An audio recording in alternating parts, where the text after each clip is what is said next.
नमस्कार मित्रांनो, मी यशवंत कुटे, तेज अथर्व प्रोडक्शन। आज एक मी तुम्हाला काल्पनिक कविता सांगणार आहे, रंग प्रेमाचे।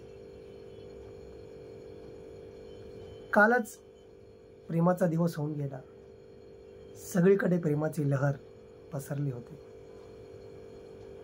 आणि याच गोष्टीला घेऊन माझ्या डोक्यात एक कविता सुचली। कविता छोटीशी आहे, परंतु प्रेमाची आहे। तू मला पहिल्यांदा भेटलीस पांढऱ्या शुभ्र कपड्यात, त्या प्रेमाचा रंग पांढरा होता। तदनंतर आपली भेट एका आकाशाखाली झाली, या आकाशाचा रंग निळा होता। मी तुला मिळवण्यासाठी फार तडपलो, कुठल्याही परिस्थितीत तुला मिळवावे यासाठी मी तुला पत्र लिहिली, त्याही माझ्या रक्ताने। त्या रक्ताच्या शाईचा रंग लाल होता।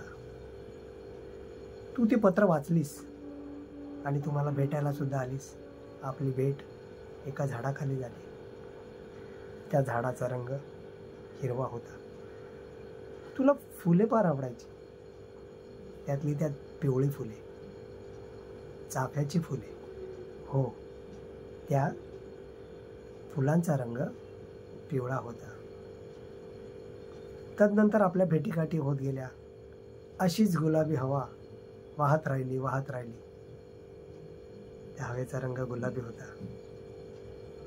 आपलं प्रेम घट्ट झालं, आपली मैत्री घट्ट झाली। काही दिवसांनी मला कळलं की तू मला सोडून चाललीस। मला फार वेदना झाल्या। म्हणतात ना, प्रेम आंधळं असतं, म्हणजेच त्या प्रेमाचा रंग काळा झाला आणि तो काळा दिवस घेऊन मी अजूनही तुझ्या प्रतीक्षेत थांबलोय। बघ, माझी आठवण तुला येते का? पण तुझी आठवण मला रोज येते। मित्रांनो, कविता कशी वाटली? आपले सुझाव, आपलं मत मला जरूर कळवा, कमेंटमध्ये कळवा, लाईक करा, शेअर करा। या प्रेमाच्या रंगात न्हाऊन निघा। धन्यवाद।